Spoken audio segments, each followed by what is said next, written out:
இதை விட உயர்ந்த கல்வி என்னென்னா வேதம் ரிக்வேதம், யஜுர்வேதம், சாமவேதம், அது தர்மங்கள். அப்போ வர்ணாசிரம தர்மங்களை சொல்லக்கூடிய அப்படிப்பட்ட உயர்ந்த தர்மசாஸ்திரங்களையே அது வந்து பாகவத தர்மத்துக்கு இணையானது கிடையாது. அந்த படிப்பே அந்த வேத அத்தியனம் பண்ண பிரகலாதனே என்ன சொல்கிறார், இது வந்து சில நல்லதாக கருதவில்லை, இதில் தான் பிறன் என்ற வேத புத்தியை வளர்க்கக்கூடியதாக இருக்கிறது, இதில் வேத புத்தியை வளர்க்கக்கூடியதாக இருக்கிறது, இந்த கல்வியை நான் நல்லதாக எண்ணவில்லை அப்படின்னு பிரகலாதன் வாக்காலே சொல்கிறார் பாகவதத்தில் பார்த்தா. அப்போ வேத பாடசாலையில் அப்போ உயர்ந்த கல்வி, சுத்தமான பாடம், சுத்தமான ஞானத்தை கொடுக்கக்கூடிய அப்படிப்பட்ட வேதாந்தமே அதுவே உயர்ந்த கல்வி இல்லைன்னு சொன்னால் பாகவதம் தான் உயர்ந்த கல்வி. சொல்லப்போனால் பகவத்கீதை உயர்ந்த கல்வி அப்படின்னு சொல்லப்போனால் நம்ம அன்றைக்கு +2 10th இதெல்லாம் இந்த படிப்புலாம் உயர்ந்த கல்வின்னு சொல்ல முடியுமா? இதில் ஏன்னா தெய்வீகம் இருக்கா, இதில் ஆன்மீகம் இருக்கா, இதில் நம்ம ஆத்ம உணர்வை பற்றி ஏதாவது ஆத்ம உணர்வு தட்டி எழுப்பக்கூடிய படிப்புங்களை எல்லாம் படிக்கிறோம். எல்லாம் வயிற்று பாட்டுக்கு தானே எல்லாமே. சரி, இது வந்து அத்தியாவசியமானது ஒன்றும் கிடையாது. ஆனால் நம்ம இதுக்கு முக்கியத்துவம் கொடுக்குற அளவுக்கு பகவத்கீதைக்கு பாகவத்துக்கு நம்ம முக்கியத்துவம் கொடுக்குறதில்ல பசங்களுக்கு. சின்ன பசங்கள்லேருந்து நம்ம என்ன பண்ணோம், ஸ்கூலில் வந்து பகவத்கீதை பாகவதம் கிளாஸ் வைக்கணும். ஆனால் அப்படி இருந்தாங்களா? அப்படி வச்சாங்க? அப்படி இருக்குதா எங்கேயாவது? ரொம்ப காண கிடைக்கல நமக்கு. இல்லை, எல்லாம் பார்த்தா பௌதிகமான படிப்பு தான்.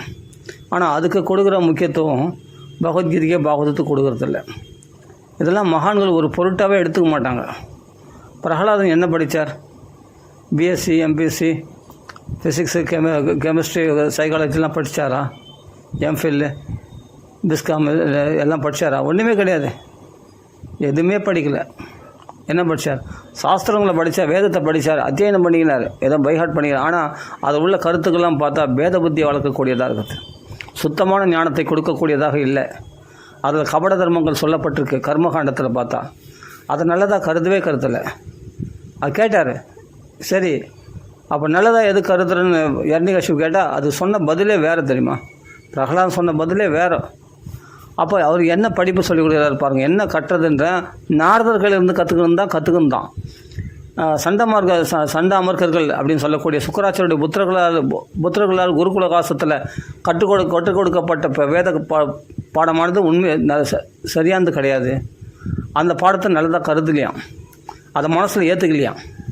வேறு பிரகலாத் சுவாமி பக்த சக்கரவர்த்தி நாரதருக்கு மிஞ்சி போயிட்டார். பிரகலாத நாரத பராசர புண்டரிக்க அப்படின்னு சொல்கிறோம். பாகவத தர்மத்தில் பார்த்தா குருவுக்கு மிஞ்சின சிஷ்யனாக பிரகலாதன் முன்னாடி வந்துட்டார். நாரதரே 2வது தான், குரு நாரதர் தான். ஆனால் பக்தியில் பார்த்தா பிரகலாதன் நம்பர் 1 வந்துட்டார். அப்போ என்னென்னா அவர் கற்ற கல்வி அப்படிப்பட்ட கல்வி. அப்போ அவர் தானே ஃபஸ்ட்டு நம்பர் 1 இருக்கார் பாகவத். அப்போ தானே அவர் தானே நம்மளுக்கு வாத்தியார். அந்த பிரகலாதன் தான் வாத்தியாரை நினச்சாங்க அங்கே இருக்கிற அசுர குழந்தைகள் எல்லாம். அப்போ அந்த வாத்தியார் சொல்கிறது தான் நம்ம கேட்கணும். நாரதர் உபதேசம் பண்ணாருன்னு சொல்கிறாரு, ஆனால் அதோட அதிகமாக சொல்கிறாரு பிரகலாதன். என்னென்னா அந்த உபதேசம் மட்டும் இல்லை பசங்களுக்கு, அப்போ ஸ்துதியிலையும் உபதேசம் பண்ணுறாரு. பிரகலாத ஸ்துதியிலையும் நரசிம்ம ஸ்துதியில் அவ்வளோ உபதேசம் பண்ணுறாரு. அதெல்லாம் நம்ம படித்து பார்த்தோம்னா பிராமணன் சிறந்த கல்வி கற்றவனாக இருக்கலாம், வேதம் படித்தவனா, 12 குணங்கள் உடையவனாக இருக்கலாம். ஆனால் பக்தி இல்லைன்னு சொன்னால் பக்தியா துதோஷ பகவான் கஜயூத பாய. எந்த படிவும் கல்வி அறிவு இல்லாமல் உண்மையான பக்திக்கு தானே அந்த கஜேந்திரனுக்கும் பகவான் இறங்கி வந்தான் அப்படின்னு சொல்கிறார். அப்போ யோசித்து பாருங்கள், இதெல்லாம் இந்த ஞானம்லாம் இல்லாததுனால்தான் இது ஒரு உயர்வாக. அதாவது என்னென்னா ஃபெயில் ஆகிட்டான், 10th ஃபெயில் ஆகிட்டா, +2 ஃபெயில் ஆகிட்டா, அப்படியே நம்ம பெரிய அவங்கள ஒதுக்கப்பட்டவங்க மாதிரி அவங்கள தூஷிக்கிறதும், பெற்றவங்களே தூஷிக்கிறதும், அப்புறம் மற்றவங்களாம் வந்து ஸ்கூலில் பார்த்தா அவங்கள திரஸ்காரம் பண்ணுறதும், அவங்கள ஒதுக்குன மாதிரி பார்க்குறதும். அப்போ அந்த பெண்ணு அப்போ அந்த குடும்பத்தில் இருக்கவங்களாம் அழறதும், அந்த ஃபெயிலான அந்த பெண்ணோ ஆணோ பையனோ அப்படியே ரொம்ப வெக்ஸ் ஆகி போய் என்னமோ வாழ்க்கையே தொலைச்சிட்டா மாதிரி அதுக்காக வந்து ரொம்ப ஃபீல் பண்ணி அழறதும், தேம்பி அழறதும். எதுக்கு தேவையில்லாது இதெல்லாம்? மார்க்கு சரி அப்படியே சரி பாஸ் ஆனாலும் மார்க் எடுக்கலையே, மார்க் கம்மியாக இருக்கே, இதுக்கெல்லாம் கவலைப்பட்டு இருப்பாங்க. எந்த படிப்பு? ஏன்னா இவங்க உண்மையான ஞானத்தை தெரிஞ்சிக்கிறாதனால, அறியாமையில் இருக்கிறதுனால தான் இந்த மாதிரி விஷயங்களில் எத்தனையோ குடும்பங்கள் வந்து அந்த குடும்பமே அப்படியே வெக்ஸ் ஆகிடுது. அந்த பையன் ஃபெயில் ஆகிட்டான்னு சொன்னால், அந்த பையனோ பொண்ணோ ஃபெயில் ஆகிட்டானோ இல்லாட்டி மார்க் கம்மியாக எடுத்துட்டா அந்த குடும்பமே வெக்ஸ் ஆகுது. அந்த பையனை திட்டுறாங்க, அந்த பையனை அப்படியே குடும்பத்தில் அண்ணன், தம்பி, அம்மா, அப்பா எல்லாருமே அவனை திட்டி அவன் மனசை ரொம்ப புண்படுத்துகிறாங்க, நோக்கடிக்கிறாங்க. என்னென்னா நான் இது தேவையில்லைன்றேன். அவனுக்கு என்ன ஆகுனா அப்படின்னா அதுவே டிப்ரெஷன் ஆகிடு. அப்போ அவனுக்கு வந்து ஏன்னா அது மாதிரி அவமானப்படுத்த அந்த அவமானம் தாங்காமல் தான் இந்த சூசைடு முயற்சி வந்து பசங்க மேற்கொள்கிறது. அந்த ஏன்னா அது கேஷில் அது ஒன்றும் இல்லை, பெரிய விஷயம் இல்லை, விடுமா அது ஒன்றும் விடுப்பா அப்படின்னு ஆறுதல் சொல்லி அவங்களுக்கு நல்லா தட்டி கொடுத்து அவங்களுக்கு நல்லா பயப்படாத, ஒன்றுமே இல்லை, பரவாயில்ல, இந்த படிப்பு முக்கியம் இல்லை, பகவான் இதனாலலாம் சந்தோஷம் அடைய மாட்டான். இந்த படிப்பு நீ பாஸ் பண்ணாலும் ஃபெயில் பண்ணாலும் ஃபெயில் ஆனாலும் இதை பற்றி பகவான் சட்டை கூட பண்ண மாட்டான். இது பகவானுக்கு உகந்ததா, தேவையில்லை. இந்த இது இல்லைன்னா அடுத்தது ஜூனில் அப்போ வேறு இது அடுத்த அட்டம்ப்டில் பாஸ் பண்ணால் போச்சு. அது பெரிய விஷயமா? வாழ்க்கையில் தான் ஃபெயில் ஆகக்கூடாது, புரியுதுங்களா? இந்த 10th + 2 ஃபெயில் ஆகிட்டால் வாழ்க்கையே ஃபெயில் ஆன மாதிரி நினச்சிக்கிறது இது தப்பான ஒரு கண்ணோட்டம், இது தப்பான கருத்துக்கள், புரியுதுங்களா? மனுஷர்கள் இப்போ குழந்தைகள் இடத்துல இது மாதிரி திணிக்கக்கூடவே கூடாது. அது பாசிட்டிவான ஒரு வைப்ரேஷனை அவங்களுக்கு உண்டாக்கணும்னா இது மாதிரி பகவத்கீதை பாகவதெல்லாம் படிக்கிட்டு போது அப்போ அந்த உயர்ந்த கல்வி கற்றுக்கும் போது இந்த சாதாரண கல்வியெலாம் ஒரு பொருட்டாகவே மதிக்க மாட்டாங்க மகான்கள்லாம். இதை போய் யாராவது அதான் சொல்கிறேன், படிப்பே வந்து பார்த்தா ஒரு முக்கியமான படிப்பே கிடையாது. இது வந்து வாழ்க்கை கல்வி ஒன்றும் கிடையாது, வயிற்றுப்பாட்டுக்கான கல்வி தான் இது. அதுலேயே வந்து என்னென்னா அதையே வந்து மார்க் எடுக்கலை, மார்க் எடுத்தவங்கள ஆஹா ஓஹோன்னு கொண்டாடுறதும், மார்க் எடுத்தவங்கள மட்டமாக நினைக்கிறதும் அதெல்லாம் தப்பு. மார்க் எடுத்தவங்களோட ஆஹா ஓஹோன்னு கொண்டாடிங்க, மார்க் எடுத்தவங்கள அதெல்லாம் மட்டப்படுத்தணும் அவசியம் இல்லை. எல்லாருமே வந்து ஒன்றா சமமாக மதிக்கணும் கண்டிப்பாக. ஏன்னா பிரகலாதன் இந்த கல்வியில் இதை விட உயர்ந்த கல்வியாகிய வேத கல்வியையே, கர்மகாண்ட பகுதியில் வேத கல்வியை தர்மங்களை சொல்லக்கூடிய இல்லற தர்மங்கள் வர்ணாசிரம தர்மங்களை சொல்லக்கூடிய அந்த கல்வியே நல்லதாக கருதலை, போதுமா? இதை விட உயர்ந்த படிப்பு அது, சிறந்த ஆன்மீக உணர்வு நிலைக்கு உயர்த்தக்கூடிய உயர்ந்த கல்வி வர்ணாசிரம தர்மங்கள். அந்த கல்வியே உயர்வாக மதிக்கலன்னும் போது அதுக்கு மேலான ஒரு கல்வி இருக்குது, அந்த ஞானம், சுத்தமான பக்தி ஞானம். அதை தான் பிரகலாதன் உயர்வாக மதித்தார். அப்போ பாகவதர்கள் இதெல்லாம் லட்சியப்படுத்தவே மாட்டாங்க. அதனால தான் எல்லாத்துக்கும் சொல்யூஷன் நம்ம பாகவதத்தில், ராமாயணத்தில் இருக்குது, பகவத்கீதையில் இருக்குது, மகான்களிடத்தில் அப்படியேப்பட்ட அதை படித்து அதை உயர்வாக மதிக்கிறது அந்த மகான்களிடத்தில் போகணும். அதான் உலகத்தார் எதை பெருசாக மதிக்கிறாங்களோ அதை மகான்கள் லட்சியப்படுத்தவே மாட்டாங்க, அதெல்லாம் சட்டை கூட பண்ண மாட்டாங்க. ஆனால் இவங்க தான் இதுக்கெல்லாம் அடிச்சுக்கிறது, இதுக்காக ரொம்ப ஃபீல் பண்ணுறது, விக்ஸ் ஆகுறது, சாப்பிடாம இருக்கிறது, தூங்காமல் இருக்கிறது, ரொம்ப கஷ்டப்படுறது, எவ்வளோ ஸ்ட்ரெஸ் பாருங்கள். நம்ம படிக்கிற படிப்பு நம்ம நிம்மதி கொடுக்கணும், அது பகவத்கீதை தான் கொடுக்கும். நீ ஒரு ஸ்லோகம் படித்தாலும் அதனுடைய அர்த்தத்தோடு படிச்சுன்னா, அனுபவத்தோடு அது உனக்கு உடனே திராயுதே மகதோ பயாத், உனக்கு பயத்தை போக்கும். ஆனால் இந்த படிப்பு பாருங்கள், பயத்தை உண்டாக்குது பாருங்கள். இளைஞர்கள் மனசில் வந்து எவ்வளோ பேர் காயத்தை உண்டாக்கிது பாருங்கள், எவ்வளோ பேர் டிப்ரெஷன் உள்ள, அதான் வாழ்க்கையை நான் ஃபெயில் ஆகிற மாதிரி நினைக்க வைக்கிது பாருங்கள். யோசிச்சு பாருங்கள். இப்போ பாருங்கள், இப்போ ரிசல்ட் வந்துடுச்சு, எவ்வளோ பேர் தெரியுமா ஃபெயில் ஆன, அதுவும் மார்க் கம்மியாகிட்டா அது பெரிய இது மார்க் கம்மி வேண்டாம். வாழ்க்கை பாடத்தில் வாழ்க்கைக்குள்ள அதாவது இந்த வாழ்க்கைன்ற பள்ளிக்கூடத்தில் இதில் நிறைய எக்ஸாம் இருக்குது, புரியுதுங்களா? ஒவ்வொரு சோதனைகளையும் கடக்கணும், அந்த வாழ்க்கை கல்வியில் பாஸ் பண்ணணும், புரியுதுங்களா? அதுதான் ரொம்ப முக்கியமே தவிர யாராருக்களை எப்படி பேசணும், எப்படி அன்பாக பேசணும், எப்படி நடந்துக்கணும், எப்படி சுத்தமான ஆச்சார அனுஷ்டானம் கடைப்பிடிக்கணும், எப்படிப்பட்ட பக்தியை வளர்க்கணும், பகவான் நாமா சொல்லணும், இதெல்லாம் தான் இந்த கல்வியில் உயர்ந்த ஞானத்தை வளர்க்கணும், மனுஷ ஜென்மாவை கரையேற்றிக்கணும். அந்த விஷயத்தில் அந்த கல்வியை தான் நாம் படிக்க வேண்டிய பகவத்கீதை பாகவதம். இந்த கல்வியை மதிச்சிட்டவன் மற்ற கல்விகளை மதிக்கவே மாட்டான்.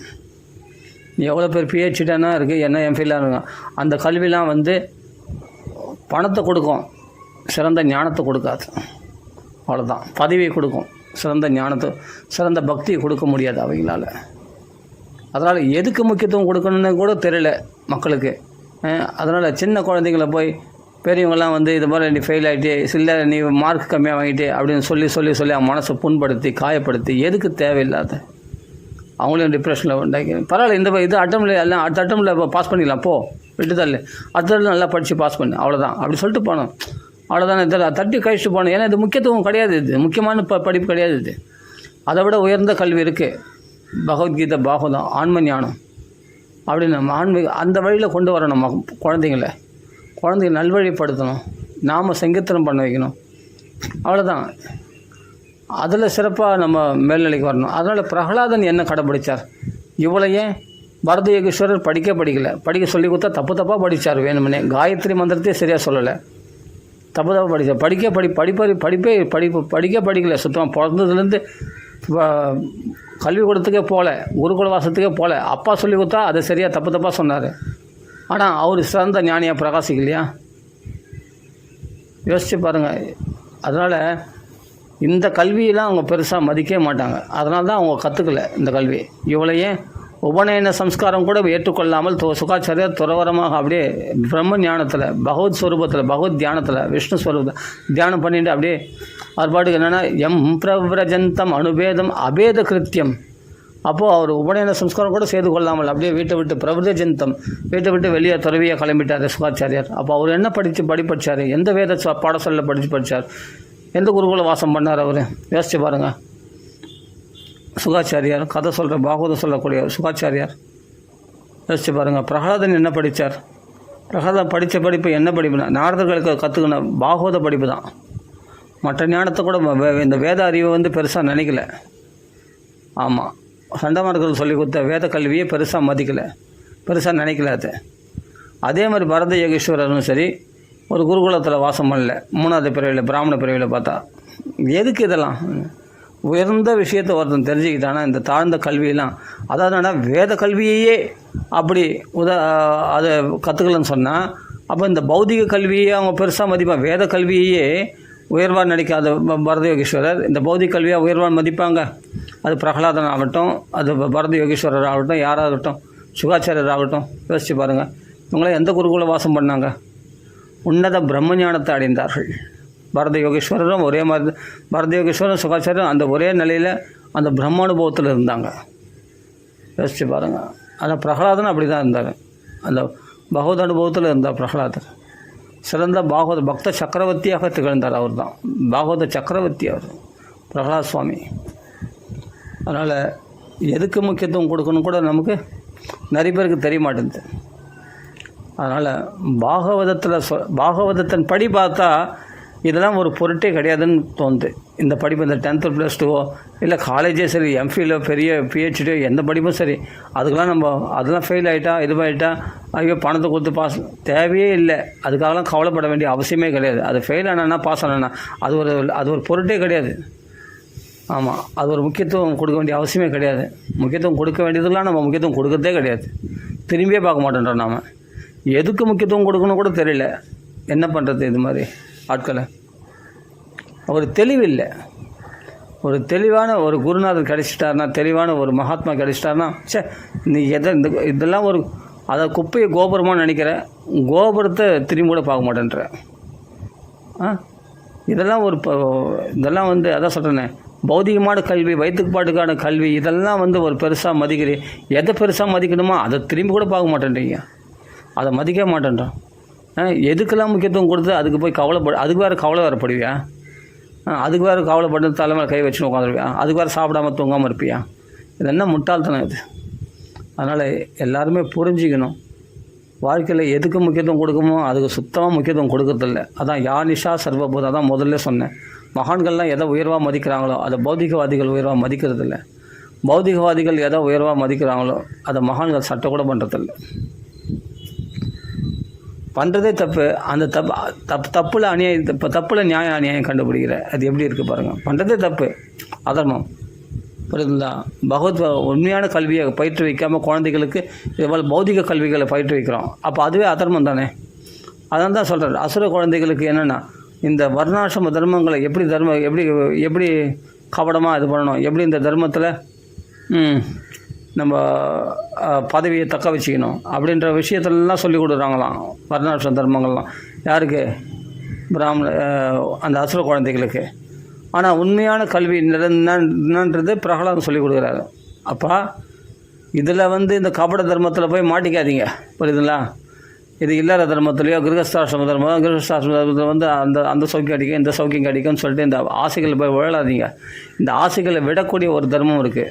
ஆசைகளை விடக்கூடிய தர்மம் அது பாகவத தர்மம் அப்படின்னு அந்த பாகவத தர்மத்தை குழந்தைகளுக்கு சொல்லிக் கொடுக்குறாரு பிரகலாத சுவாமி. அதுதான் உயர்ந்த தர்மம். உங்களுக்கு உண்மையான தர்மம், உண்மையான கல்வி நீங்கள் கற்றுக்கணும்னு சொன்னால் பிரகலாத கிளாஸ் அப்படின்னு சில பேர் இஸ்கானில் ஆரம்பிச்சிருந்தாங்க. இது இப்போ நடக்குதா இல்லையான்னு தெரில. ஆனால் அந்த கல்வி தான் பிரகலாதம் சொல்லி கொடுத்த உபதேசத்தை போய் கேளுங்க, அதை போய் படித்து பாருங்கள் பாகவத்தில். அதுதான் ஒரு குழந்தைங்களுக்கு தெரிய வேண்டிய உண்மையான கல்வி. பிரகலாதன் சொல்லிக் கொடுக்குறது தான், அது குழந்தைங்களுக்கு தான் சொல்லிக் கொடுத்தாரு அந்த பிரகலாதன் உபதேசம் பண்ணது. அப்போ யோசித்து பாருங்கள், அந்த கல்வி தான் நம்ம கற்றுக்கணுமே. பிரகலாதன் 5 வயசு குழந்தையாக இருக்கும்பொழுதே ஸ்கூல் பசங்க அந்த குருகுலத்தில் சண்டமார்க்கருடைய குருகுலத்தில் பார்த்தா அந்த அசுர குழந்தைகளுக்கு என்ன சொல்லிக் கொடுத்தாரோ அந்த தான் சொல்லிக் கொடுக்கணும் குழந்தைங்களுக்கு. அந்த பாடத்தை கற்றுக்கணும். அதுதான் வாழ்க்கையில் ஜெயிக்கணும். இந்த சாதாரண கல்வியில் ஜெயிக்கிறது முக்கியம் இல்லை. அதனால் அதான் சொல்கிறேன், இதை லட்சியப்படுத்துகிறவங்க அதை லட்சியப்படுத்த மாட்டாங்க. பாகவத தர்மத்தை லட்சியப்படுத்துகிறவங்க இந்த பௌதிகமான கல்வியோ இதெல்லாம் பெருசாக மதிக்கவே மாட்டாங்க. சரி, ஃபஸ்ட்டு பாஸ் பண்ணிட்டேன், சரிப்பா நீ ஃபஸ்ட் பாஸ் பண்ணிட்டேன், 450 மார்க் வாங்கிட்டேன், சரி 10th ஓகே 499 மார்க் கூட வாங்கிட்டேன், சரி அப்புறமா என்ன பண்ண அவள் தான் இப்போ நான் உனக்கு ஜென்மம் கரையடிச்சா, இதோட உனக்கு பிறப்பே கிடையாதா, இதோட ஜென்ம மிருத்யு ஜரா வியாதி எல்லாத்துலேயும் வியாதியிலேருந்து ஜெயிச்சிட்டியா, குடும்ப கவலைகள்லேருந்து ஜெயிச்சிட்டியா, இனிமேட்டு உனக்கு நான் லட்சமாக உனக்கு அதான் நிறைய மார்க் இருந்தாலும் உனக்கு நான் லட்சமாக பணம் கொடுக்க போகிறாங்களா. அப்புறம் +2ன்னு ஒன்று இருக்குது இல்லையா, +2 காலேஜ் இருக்குது இல்லையா, அப்புறம் இன்னும் படிப்பு இருக்குது இல்லையா, அதெல்லாம் தாண்டி வந்தால் தானே நீ நல்ல ஒரு உத்தியோகத்துக்கு போக முடியும், நல்லா சம்பாதிக்க முடியும். அப்படின்னும் போது யோசிக்கணும். பண்ணிட்டு 10thலாவே அப்படியே அதில் ஃபெயில் ஆகிட்டா இது பண்ண இல்லாட்டி மார்க் கம்மியாக அப்படியே அதெல்லாம் தேவையில்லை. சரி ஓகே, அப்படியே நல்லா மார்க் எடுத்துட்டேன் அப்புறமா +1 இருக்குது, +2 இருக்குது, அப்புறம் இன்னும் நிறைய இருக்குது. சரி +2ல் பாஸ் பண்ணிட்டேன், நல்லா மார்க் எடுத்துட்டேன், அதுக்கப்புறமா இன்னும் காலேஜ் இருக்கேன். +2 ஆனால் உடனே நம்மளுக்கு வேலையில் 1 லட்ச ரூபாய் சம்பளம் குத்துற போகிறது இல்லையே. அதெல்லாம் சிறந்த தகுதி என்னென்னா அந்தந்த காலத்துக்கு அந்த நேரத்துக்கு அது தகுதியானதாக இருக்கலாம். ஆனால் அதுவே எல்லாமே ஆகிடாது. எல்லா காலத்துக்கும் அது தகுதியுடையதாக ஆகவே ஆகாது. நல்லா புரிஞ்சுங்க. அப்போ எது தகுதின்னா என்றைக்குமே தகுதியாக இருக்கிறது. நீங்கள் சின்ன வயசுலேருந்தே கௌமாரம் ஆச்சரியத் பிராக்ஞா தர்மான் பாகவதா நிர்மை, இளமையிலேயே பாகவ தர்மத்துக்குள்ளே பிரவேசிக்கிற பற்றியா இதுதான் உங்களை கடைசி வரைக்கும் காப்பாற்றும். இந்த படிப்பு அந்த ஸ்டாண்டர்ட், அந்த 10th ஸ்டாண்டர்ட் வரைக்கும் தான் காப்பாற்றும். 12th ஸ்டாண்டர்ட் போய்ட்டு அந்த 10th ஸ்டாண்டர்ட் படிப்பு காப்பாற்றாது. அப்போ 12th ஸ்டாண்டர்ட் படிப்பு தான் உனக்கு முக்கியமாக. 12th ஸ்டாண்டர்ட் படித்தா தான் நீ 10th ஸ்டாண்டர்ட் படிச்சுட்டு நல்லா நிறைய மார்க் வாங்கிட்டேன் அப்படின்னா 12th ஸ்டாண்டர்டில் நீ 100 பாஸ் ஆகணும், நடக்காது. 12th ஸ்டாண்டர்ட் படிப்பு படித்தா தான் 12th ஸ்டாண்டர்ட் மார்க்கில் மார்க் வாங்க முடியும். ஆனால் நீ 5 வயசில் கற்றுக்கிற வர பாகவத தர்மம் இது கடைசியில் 80 வயசுலேயும் உங்களுக்கு இது உதவும். இந்த பாகவத தர்மம் இங்கே படிக்கிற படிப்பு இப்போவும் காப்பாற்றும், நடுவுலையும் காப்பாற்றும், நல்ல வயசான காலத்துலையும் காப்பாற்றும். இந்த படிப்பு, இந்த பாகவத தர்மம் இந்த படிப்பு எப்பவும் காப்பாற்றும். 10th படிக்கிற படிப்பு 10th தான் காப்பாற்றும், 12th படிக்கிற படிப்பு 12th தான் காப்பாற்றும். இந்த காலேஜ் படிச்சுன்னா பிஎஸ்சி எம்எஸ்சி படிக்குமா அது அந்த சமயத்தில் தான் அது காப்பாற்றும். அதுக்கப்புறமா காப்பாற்றுமான்னு தெரியாது. ஆனால் பாகவத தர்மம் எப்பொழுதும் காப்பாற்றும். நீ சின்ன வயசில் கற்றுக்கின பாகவத தர்மம் எப்பொழுதுமே உங்களை காப்பாற்றும், உங்களை சேஃப்டியாக காப்பாற்றும். சரிங்களா? அதனால் முக்கியத்துவம் இல்லாத விஷயத்துக்கு அது வேறு கவலை வரப்படுவியா, கவலைப்பட்டு அது வேறு டிப்ரெஷனாக எதுக்கு கஷ்டப்படணும் அவசியமே கிடையாது. அது முக்கியத்துவம் கிடையாது அது ஃபஸ்ட்டு. ஆனால் அது மாதிரி திணிச்சிடுறோம். இப்போ அசுர குழந்தைகள்லாம் பாருங்கள் எப்படி திணிச்சாங்க அந்த சண்டமார்க்கர்கள். இந்த தர்மம் அசுர தர்மங்கள்லாம் சொல்லிக் கொடுக்குறாங்க. அது இதுன்னு எல்லா தர்மத்தையும் சொல்லிக் கொடுக்குறாங்க. பேத புத்தியை வளர்க்கக்கூடிய தர்மங்கள். தேவரெல்லாம் எதிரி, பிராமணெல்லாம் எதிரி அப்படின்ற மாதிரி சொல்லி கொடுத்தா என்ன பண்ணுறது? ஆனால் பிரகலாதன் சொல்லிக்கிறார், சர்வத்திர கோவிந்த ததிக்ஷணம், பகவானை தான் எல்லா இடத்துலையும் பார்க்கணும் அப்படின்னு. அந்த சமத்துவ புத்தியை எல்லாரையும் ஒற்றுமையாக பார்க்கக்கூடிய மனப்பான்மையை கொடுக்குறார் பாருங்கள் பிரகலாதன். அந்த பக்தி, அந்த கல்வி தான் சிறந்த கல்வியாக நாம் ஏற்றுக்கொள்கிறோம். பாகவதரெல்லாம் ஏற்றுக்கிறாங்க, நாம் ஏற்றுக்கிறதுனா பாகவதெல்லாம் ஏற்றுக்கிறாங்க. உயர்ந்த மகாத்மாக்கள்லாம் போதேந்திராலாம் எடுத்துக்கிட்டு இருக்காங்க. சில பிரபுபாதம் எடுத்துருக்காரு. ஜகத்குருவாகிய அப்படியேப்பட்ட பகவான் உபதேசம் பண்ண அது உத்தவர் அக்குரர் போன்ற பெரிய பெரிய மகாத்மாக்கள்லாம் எடுத்துன்னு இருக்காங்க. அத்வைத சம்பிரதாயத்தில் இருக்கக்கூடிய பஜகோவிந்தம் அந்த பகவானை பஜிக்கிறது, அந்த உண்மையான ஞானத்தை, பகவத்கீதை ஞானம் அதுதான் உயர்ந்த ஞானம்ட்டு ஆதிசங்கரர் சொல்லியிருக்காரு, மத்வாச்சாரியர் சொல்லியிருக்காரு, ஸ்ரீ ராமானுஜாச்சாரியர். இவங்கள விடவா பெரியவங்க மற்றவங்களாம்? இப்போ இருக்கிற கல்வி பாடசாலை, இப்போ நம்ம பாடசாலையில் அது உருவாக்குறவங்க, அந்த கல்வியை உருவாக்குறவங்க இவங்களாம பெரிய ஆள்? இந்த மகாத்மாக்கள்லாம் எவ்வளோ பாடம் சொல்லியிருக்காங்க. வால்மீகி, வியாசரோட இவங்களாம் பெரிய ஆள். இவங்களாம் இந்த பௌதிக கல்வி கற்பிக்கிறவங்க யோசிச்சு பாருங்கள். இதில் வேறு பேதம், இதில் நீ பெரிய ஆளா நான் பெரிய ஆளா, இதில் வேறு போட்டி. இது அதான் சொல்கிறேனே, ஃபஸ்ட்டு இது முக்கியத்துவமே கிடையாது இது கல்வி. அதில் வேறு இதில் போட்டி, இப்போ நீ பெரிய ஆளா நான் பெரிய ஆளா. அதனால் பாகவத தர்மத்துக்கு வரும்பொழுது இதெல்லாம் அடிப்பட்டு தூளாக போகும். இந்த அஜ்ஞானமெல்லாம் இது உயர்ந்த படிப்பு, அது உயர்ந்த படிப்புன்னு சொல்கிறதெல்லாம் இங்கெல்லாம் அடிப்பட்டு போயிடும், தூளாக நொறுங்கி போயிடும். நம்ம எவ்வளோ ஹை ஸ்டேஜில் உயர்ந்த இடத்துல இருக்கிறோம் பாகவத தர்மத்தில். எப்படிப்பட்ட பகவத்கீதை படித்து பாகவத தர்மத்தில் எப்படி எப்படிப்பட்ட உயர்ந்த விஷயத்தை பேசுகிறோம். இந்த இடத்துல எடுத்துன்னு வந்து இந்த படிப்பு விஷயத்தில் நம்ம பேசுவாங்க சம்மந்தம் இல்லாமல், ஒன்றுத்துக்கு ஒதுவாமல். ஒரு ஆன்ம ஞானத்தை உண்டாக்காத, அஜ்ஞானத்தை உண்டாக்கக்கூடிய, அந்த பணத்தாசை உண்டாக்கக்கூடிய, மேலும் மேலும் கர்வத்தை உண்டாக்கக்கூடிய அப்படிப்பட்ட கல்வியை உயர்வாக மதிப்பாங்க மகாத்மாக்கள். சட்டை கூட பண்ண மாட்டாங்க. இதில் வேறு சில பேர் பார்த்தா, நான் காலேஜில் பெரிய ஆளாகிட்டேன், இது நல்லா படிச்சுட்டேன் சொல்லி கப்பத்தில் வந்து பெருசாக அவங்க இத்தனையும் பாகவதர் சிறந்த படிப்பெல்லாம் படித்தவங்க. கடைசியில் நான் இது போல் பிஎஸ்சிலையா, எம்எல்ஏ, பிகாம் இல்லையா, நான் எம்காம் இல்லை, பிஎல்ஏ, சிஏ இல்லை, நான் சிஏ படிச்சுட்டேன், நான் எம்ஃபில் படிச்சுட்டேன், பிஹெச்டி அதில் வந்து சரி ஏதாவது அதான் கப்பு கொடுத்தாங்கன்னா அந்த கப்பு வச்சு நான் பெருசாக சந்தோஷப்பட்டுக்க இல்லைன்னு சொல்ல வரல. ஆனால் அதுவே எல்லாமே ஆகிடாது. நான் சந்தோஷப்படுறது தப்பு சொல்ல வரல. சரி, கோல்டு மெடலிஸ்ட் வாங்கிட்டேன், சரி ஓகே, நல்லா காலேஜில் கோல்டு மெடல் சிறந்த ஸ்டேட் ஃபஸ்ட் வந்துட்டேன், சரி ஓகே, எல்லாம் ஓகே, ஸ்டேட் ஃபஸ்ட்டு வந்தது, அப்புறம் யூனிவர்சிட்டிலே ஃபஸ்ட்டு வந்துட்டு எல்லாம் சொல்லிக்கலாம், நல்லா கப்பு கூட வாங்கிடலாம், மெடல் வாங்கிடலாம், சந்தோஷம். அது நான் தப்புன்னு சொல்ல வரல, சந்தோஷம்தான். ஆனால் அது கொண்டாடிக்கும், என்ஜாய் பண்ணு, வாடான்னு சொல்ல. ஆனால் அதுவே எல்லாமாக ஆகிவிடாது, அதிலே நின்றுடாது. அந்த படிப்பு போதாது வாழ்க்கைக்கு அது தகுதி கிடையாது. நம்ம எவ்வளோ பிரச்சனைகளை ஃபேஸ் பண்ணுறோம் தெரியுமா வாழ்க்கையில். கோபதாபங்களை ஜெயிக்கணும், காமக்ரோதங்களை ஜெயிக்கணும் அப்படின்னா அந்த விஷயத்தில் இன்னும் பாஸ் ஆகலை. நம்ம சைபரில் தான் இருக்கிறோம். அதில் இன்னும் முதல் படி கூட எடுத்துக்கல. அதில் மார்க் எத்தனை மார்க்குன்னு கேட்டால் தெரியாது. அதில் மார்க் கம்மியாக தான் இருக்கிறோம். காமக்ரோதங்களை ஜெயிச்சதில் நம்ம எத்தனை மார்க் எடுத்துக்கோம்னா நிறைய பேர் நில்லாக தான் இருப்போம். நிறைய பேர் பார்த்தா மார்க் கம்மியாக தான் இருக்கும். அது மாதிரி நம்ம ஆன்மீக பாடத்தில் பார்த்தா எந்த அளவுக்கு நம்ம முன்னேறி இருக்கிறோம், அதை வச்சு தான் பகவான் கணக்கு போடுவோம். பகவானுக்கு உகந்த மாதிரி, மகான்களுக்கு உகந்த மாதிரி, சாதுக்களுக்கு உகந்த மாதிரி நம்ம என்றைக்கு படிக்க போகிறோம் உயர்ந்த படிப்பு. அதுதான் சிறந்த படிப்பு. சரி, அதனால் இதை சொல்லணும்னு தோணுச்சு. ஏன்னா இப்போ ரிசல்ட் வந்து நிறைய பேர் வந்து இப்போ இந்த யூடியூப்லாம் பார்க்குறேன்.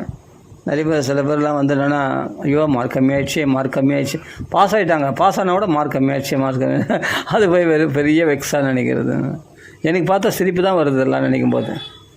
இதுக்கு போய் டெஸ்பிரேஷன் அவர் தான் கவலை அவர் தான். அப்புறம் பார்த்தா நல்ல ஸ்டேட் ஃபஸ்ட்டு, இது ஃபஸ்ட்டு, ஸ்கூல் ஃபஸ்ட்டு, அதுவும் கவர்மெண்ட் ஸ்கூல் படித்து நிறைய பேர் ஃபஸ்ட் நிறைய மார்க் வாங்கிறாங்க தெரியுமா.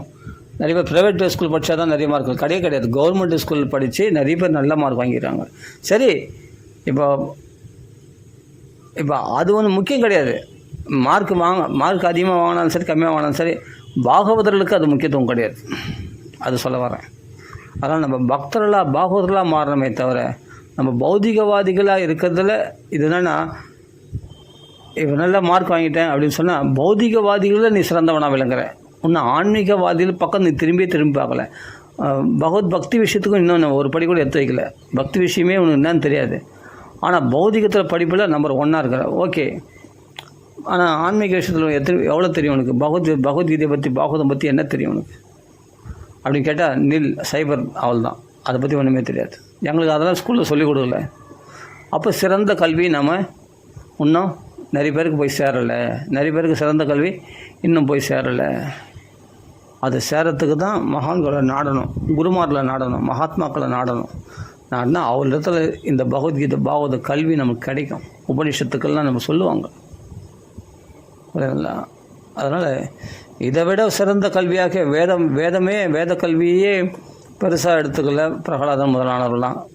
அப்போ என்ன தான் பெருசாக இருந்துச்சுன்னா, தத் சாது மன்யே அசுரவர்ய தேகினாம் சதா சமுத்விக்ன தியாம் அசத்கிரகாத்து ஹித்வாத்மபாதம் கிரகமந்த கோபம் பணம் கதோ எத் ஹரிமாசையேத. இதான் நான் கற்றதிலே சிறந்த பாடம். ஹரியை ஆசரிக்கிறது தான் சிறந்த பாடம் அப்படின்னு கற்றுக்கின பாடம் சிறந்த பாடம் பிரகலாதன் சொல்கிறாரு. அப்பாவுக்கு சொல்கிறார் உபதேசம். அது எப்படி ஆசிரிக்கிறது அப்படின்னு அடுத்தது கேட்கும்போது, சிரவணம் கீர்த்தனம் விஷ்ணோஹோ ஸ்மரணம். விஷ்ணுவை பற்றி தான் வேறு எந்த தேவதைகள் கீர்த்தனம் இல்லை. விஷ்ணுவை பற்றிய ஸ்ரவணம் கீர்த்தனம் விஷ்ணு ஸ்மரணம் பாத சேவனம் அர்ச்சனம் வந்தனம் தாஸ்யம் சக்கியம் ஆத்ம நிவேதனம் இது பும்சார்பிதா பக்திஷ்ட நவலக்ஷணா அப்படின்னு சொல்லி 9 லட்சணங்கள் இந்த பாகவத தர்மத்தை கடைப்பிடிக்கிறது தான் அதீதமே உத்தமம், சிறந்த ரொம்ப உத்தமமானது, உத்தமமானது. அதுதான் உயர்ந்த கல்வி. இதுதான் உயர்ந்த கல்வி. எது?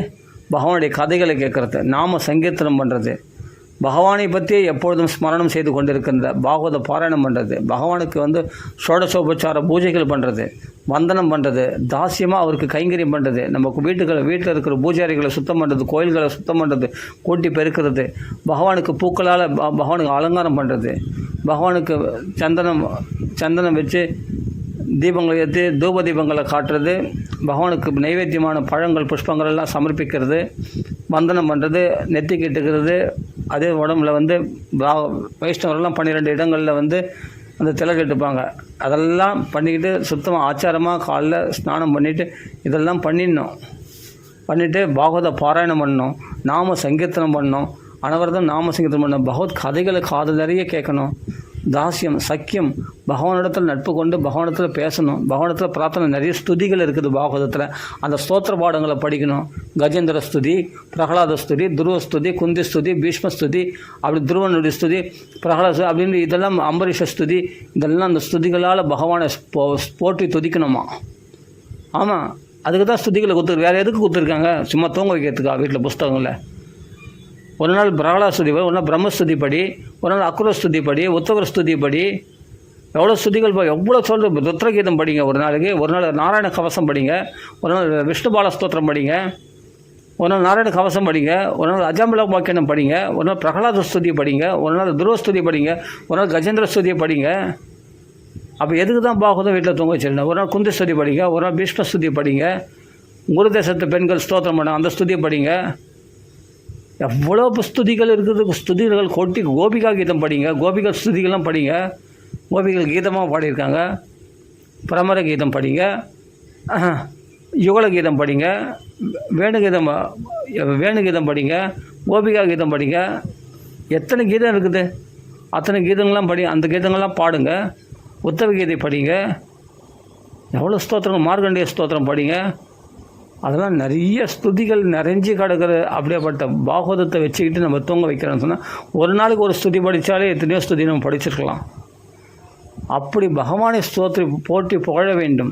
பகவானை புகழ்வதற்காக தான் பாகவதமே. பாகவத்தில் அவ்வளோ ஸ்துதிகள் இருக்குது. ராமாயணத்தில் கூட பிரம்மஸ்தவம் அப்படின்ட்டு பிரம்மதேவர் எங்கேயும் லாஸ்ட்டில் ஸ்துதிக்கிறார் ராமச்சந்திரமூர்த்தியை, அவ்வளோதான். ஆனால் ராமாயண பாராயணமே உபதேசம்தான், அது வேறு விஷயம். ஆனால் பாகவத்தில் அவ்வளோ ஸ்துதிகள் கொட்டி கிடக்குது. அந்த ஸ்துதிகள்லாம் எடுத்து பாராயணம் பண்ணி பகவானை போற்றி துதிக்கலாம் இல்லையா?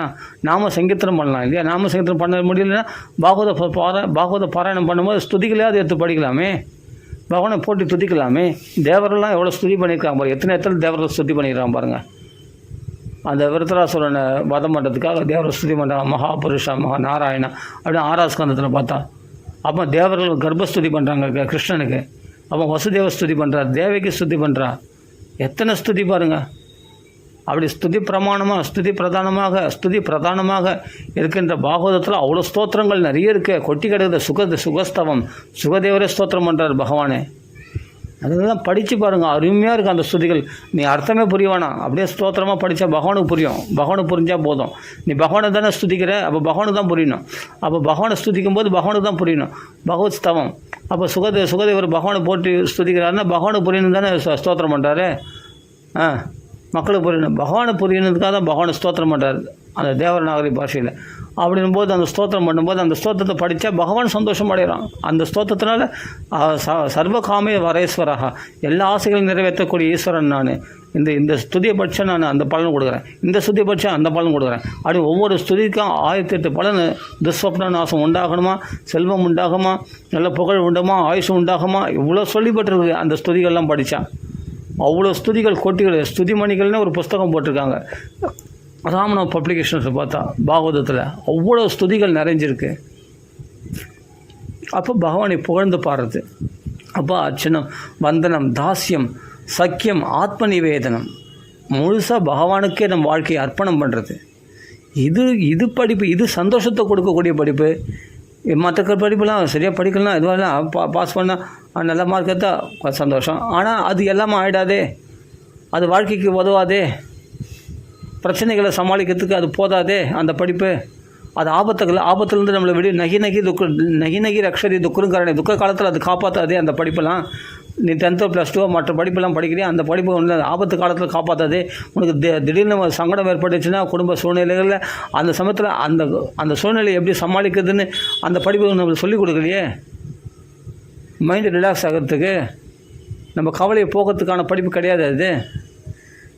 ஆனால் பகவத்கீதை படித்தா அடுத்த க்ஷணத்தில் உடனே நீ இந்த உடலே கிடையாது. அப்போ தேகத்துக்கு சம்மந்தமான விஷயம் உனக்கு சம்மந்தம் கிடையாது. தேகத்துக்கு மனசுக்கு வரது மனசு அனுபவிக்கிட்டோம், உடலை வந்து உடல் அனுபவிட்டோம். ஆத்மா வாக்கியம் உனக்கு என்ன வந்தது, உனக்கு அது சம்மந்தம் இல்லை அப்படின்னு சொல்லி கொடுக்குற இந்த பாகவத தர்மம் சிறந்த தர்மமா? ஆனால் துக்க காலத்தில் காப்பாற்றாத,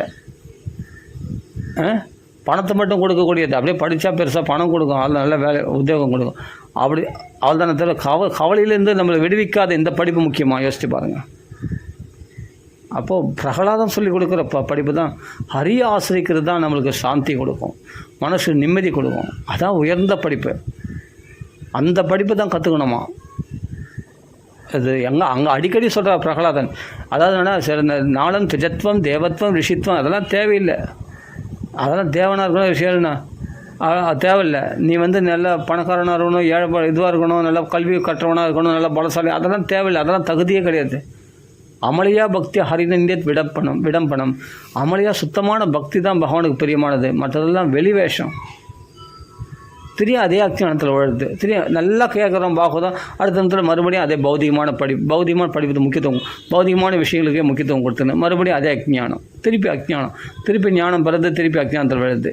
என்ன இது ஒரு மடத்தனமாக இருக்குது இல்லையா? அப்போது பிரகலாதம் சொல்லக்கூடிய விஷயம் வேறு விதமாக இருக்குது. பௌதிகவாதிகள் கவலைப்படக்கூடிய விஷயம் பார்த்தா சம்மந்தமே இல்லை. அதுக்கும் பாகவத தர்மத்துக்கு சம்மந்தமே இல்லை. பாகவத தர்மத்தில் இதுக்கு சொல்யூஷன் ஃபஸ்ட்டு இது முக்கியமே கிடையாது. அப்போ இதுக்கு எப்படி வேறு சொல்யூஷன் வேறு தேடிவே அதுக்கு. அதாவது என்னென்னா, தோளில் சுமக்கிற சுமையை வந்து தலைமையில் தூக்கிற மாதிரி. நான் என்ன சொல்கிறேன்னா, சுமையை இறக்கிடுன்றேன், சுமையே வேணான்றேன். நீ சுமையை வந்து நம்ம தோல் மேலே தோல் வலிக்குது கொஞ்சம் நேரம் அப்படின்ட்டு தலைமலை மாற்றிக்கிற மாதிரியும், தலைமலை வலிக்கிற சுமையை தகுந்த தோல் மேலே மாற்றிக்கிற மாதிரியும். அப்படி தான் நம்ம பரிகாரங்கள்லாம். 10th பாஸ் பண்ணால் 10th வந்து நான் மார்க் கம்மியாக எடுத்துட்டேன், அதனால் +2 மார்க் அதிகமாகிடணும், இல்லாட்டி நான் அடுத்த அட்டம்ல பாஸ் பண்ணேன் அப்படின்னா படிப்பே வந்து பௌதிக கல்வி. அப்படின்னும் போது பாகவத தர்மத்தில் பார்த்தா இதெல்லாம் வந்து இது பரிகாரமே ஆகாது. இது நம்மளை துக்கத்துலேருந்து காப்பாற்றாது. முக்கியத்துவம் கொஞ்சம் யோசித்து பார்க்க வேணாமா? கொஞ்சம் யோசித்தா போதும், ரொம்ப யோசிக்க வேணாம். கொஞ்சம் யோசித்தாவே இது எந்தளவுக்கு முக்கியத்துவமானது இந்த படிப்பெல்லாம் அப்படின்னு நம்மளுக்கு புரிய ஆரம்பிச்சிடும். பாகவத கல்வி தான் சிறந்த முக்கியமானது. அனவரதும் ஒருத்தன் வாக்கில் வந்து ராமநாமம் வந்து நேருக்குன்னு சொன்னால் அவன் தபஸ்வி. அதுதான் அது எந்த படிப்பும் தேவையில்லை. நீங்கள் படிப்பே தேவையில்லைங்க, ராமான்னு சொல்ல தெரிஞ்சுக்கோ. ராம ராம ராம ராம ராம ராம ராம ராம ராம ராம ராம ராம 24 hours ராமநாமா சொல்லிடுங்க. அவிரத புருஷ பரிச்சர்யான்னு இருந்தார் இல்லையா, அனவரதும் பகவான் நாமா சொல்லி அர்ச்சனை பண்ணியிருந்தார் இல்லையா வரதயோகேஸ்வரர், அது மாதிரி தொடர்ந்து நாமா சொல்லினே இருங்க. அதுதான் முக்கியமான கல்வி. அதுதான் ஸ்ரவணம் கீர்த்தனம் நாம சங்கீர்த்தனம் பண்ணு அப்படின்னு பிரகலாதம் சொல்கிறார். இதெல்லாம் நம்மளுக்கு 9 வழிகள், நமக்கு 9 பாடைகள், 9 பாட்டை போட்டு 9 படிகளை போட்டு வச்சுருக்காரு நமக்கு பக்தி வழி எப்படின்னு பிரகலாதன். அது படிப்பு, சரியான படிப்பு, அது சிறந்த கல்வி. பிரகலாத ஸ்தோத்திரம் அடிக்கார், பகவான் சந்தோஷமாக, பகவானே பிரத்யட்சமாயிட்டான், அது சிறந்த கல்வி. சர்வலோக மகேஸ்வரனை பகவானை சந்தோஷப்படுத்துகிற பிறகு உலகத்தில் நீ இவங்களை சந்தோஷப்படுத்த வேண்டிய அவசியம் என்ன சொல்லுங்க பார்க்கலாம். அதனால் பாகவத தர்மத்தில் சொல்லக்கூடிய தர்மம் வேறு மாதிரி, கல்வியே வேறு மாதிரி இருக்குது. இவங்க பௌதிகத்தில் சொல்லக்கூடிய கல்வியே வேறு மாதிரி இருக்குது. இந்த கல்விக்கு அதுக்கு சம்மந்தமே இல்லை, ஏணி வச்சா கூட எட்டாது. ஆனால் அப்படியேப்பட்ட கல்விக்கு முக்கியத்துவம் கொடுக்குறாங்க, அதுக்கு போய் அழறாங்க, அதுக்கு போய் புலம்புறாங்க. பசங்களாம் நினைக்கும் போது மனசு கஷ்டமாக இருக்குது. அப்போ உயர்ந்த கல்வியாக அப்போ பகவத்கீதைலாம் தூங்கி நிற்கணுமா? இதில் எவ்வளோ ஸ்தோத்திரங்கள் இருக்குது, எடுத்து படித்து பகவானை சந்தோஷப்படுத்துங்களேன். அடுத்த நிமிஷம் உங்களால் நாமசிங்கத்தனம் பண்ணுறதுக்கு இதுவாக இருக்குது. சரி, ஓகே, உங்களுக்கு பாகவதம் தான் பிடிக்கும். சரி, பாகவதம் பிடிக்குன்னா பாகவதத்தில் அவ்வளோ ஸ்துதிகள் இருக்குது, ஸ்துதிகளால் நீ ஸ்தோத்திரம் பண்ணி ஒவ்வொரு நாளும் பகவானை சந்தோஷப்படுத்தலாமே. பகவான் ஸ்துதினால பகவான் ரொம்ப அதான் சொல்கிறேன், ஸ்ரீ கிருஷ்ணாய வயம் நுமக. அந்த கிருஷ்ணனை வந்து வயம் நாங்கள் நுமக ஸ்துதிக்கின்றோம். அது ஸ்துதிக்குன்னே ஆரம்பித்த கிரந்தம். அதனால தான் முதல் ஸ்லோகமே பாகவத மகாத்மியத்தில் சச்சிதானந்த ரூபாய விஸ்வத்பத்திய தாபத்திரை நம்ம கஷ்டங்கள்லாம் போகணும்னா ஸ்ரீ கிருஷ்ணாய வயம் ராதாகிருஷ்ணன் நம்ம ஸ்தோத்திரம் பண்ணினே இருக்கணுமா. அந்த ஸ்துதி பிரக்தமாக இருக்கக்கூடிய பாகவதம் பூரா நிறைய ஸ்துதிகள் தான் நிறைஞ்சிருக்கு.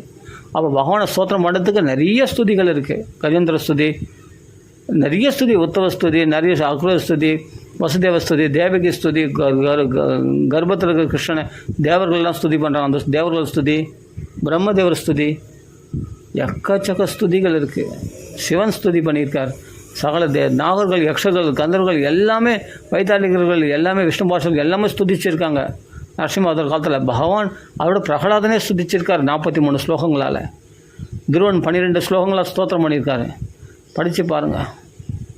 26 ஸ்லோகங்களால் குந்திதேவ ஸ்தோத்திரம் பண்ண, 11 ஸ்லோகங்களால் பீஷ்மதேவ ஸ்தோத்திரம் பண்ணியிருக்கார். அந்த அவர்கள் பண்ணதை நம்ம அப்படியே ரிப்பீட் பண்ணால் போதும். ரிப்பீட்டுன்ற மாதிரி டக்குன்னு உடனே அப்படியே ரிப்பீட் பண்ணால் போதும். அதுவே அப்படியே திருப்பி நம்ம ஸ்தோத்திரம் பண்ணால் பகவான் சந்தோஷம் அடைஞ்சிடுவான். இதுதான் உயர்ந்த கல்வி, இதுதான் சிறந்த கல்வி. தெளிவாக இருக்கணும். நம்ம எங்கேயுமே குழம்பே கூடாது. உலகத்தார் குழம்பு போட்டோம், அவங்க தப்பாக சொல்கிறோம், தப்பாக சொல்லி போடுவோம். நமக்கு எங்கே போச்சு புத்தி? நம்ம பாகவத தர்மத்தில் இருக்கிறோம் இல்லையா?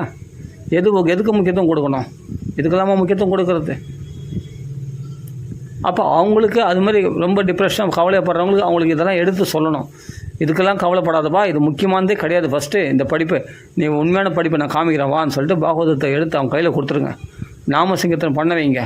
அவங்க கையில் பகவத்கீதை புஸ்தகத்தை வாங்கி கொடுங்க. இஸ்கான் பகவத்கீதை நல்லாயிருக்கு, அருமையாக பக்தி கல்வியை சொல்லிக் கொடுங்க, பாகவத தர்மத்தை சொல்லிக் கொடுங்க, ராமாயணத்தை சொல்லிக் கொடுங்க. இதுதான்ப்பா உண்மையான கல்வி. இந்த கல்வியில் பாஸ் பண்ணுப்பா.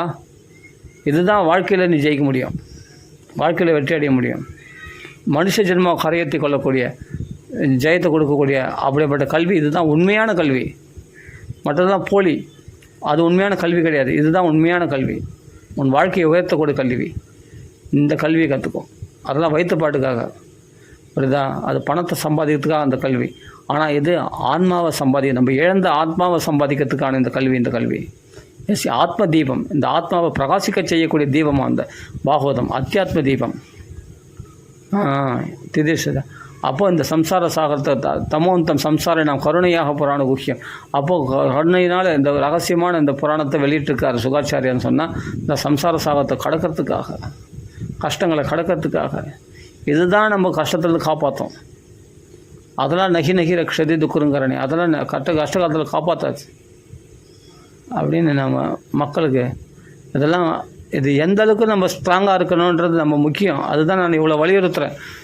நம்ம பாகவத தர்மத்தில் ஸ்ட்ராங்காக இருக்கிறோம்னா பௌதிகவாதிகள் பேசுகிற பேச்சோ, அவர்கள் கொடுக்குற ஆர்கியூமெண்ட்டோ, அவர்கள் சொல்கிற அதை இந்த மாதிரி நல்லா படித்தாம்பா, அது எப்படி ஃபெயில் ஆனான்னு தெரியல, அதுக்கு வேறு ஆர்கியூமெண்ட். அதுக்கு நல்லா தான் படித்தேன், அது எப்படி இவ்வளோ மார்க் கம்மியாக போட்டாங்கன்னு தெரில, அது வேறு.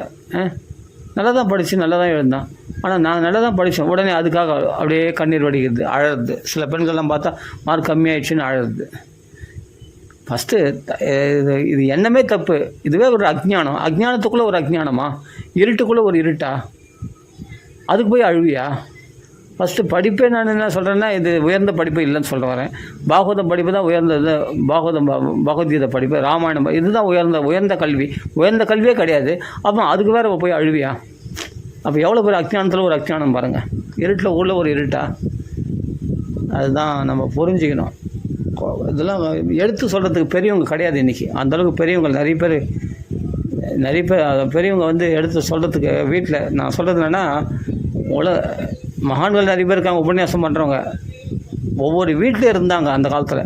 ஒவ்வொரு வீட்டில் இந்த பெரியவங்களாம் எடுத்து சொல்லுவாங்க, இந்த கல்வியெல்லாம் முக்கியம் இல்லை, இப்போ இதுதான் சிறந்த கல்வி அப்படின்னு அதுக்கு முக்கியத்துவம் கொடுப்பாங்க. புரியுங்களா? அதனால் பாகவதத்தை விட சிறந்த கல்வி எதுவுமே கிடையாது. ஆமாம், பகவத்கீதை பாகவத்தை விட சிறந்த கல்வி ஒன்று கிடைச்சிடும் உங்களுக்கு. அது ஒரு பாட்டே இருக்குது. என்ன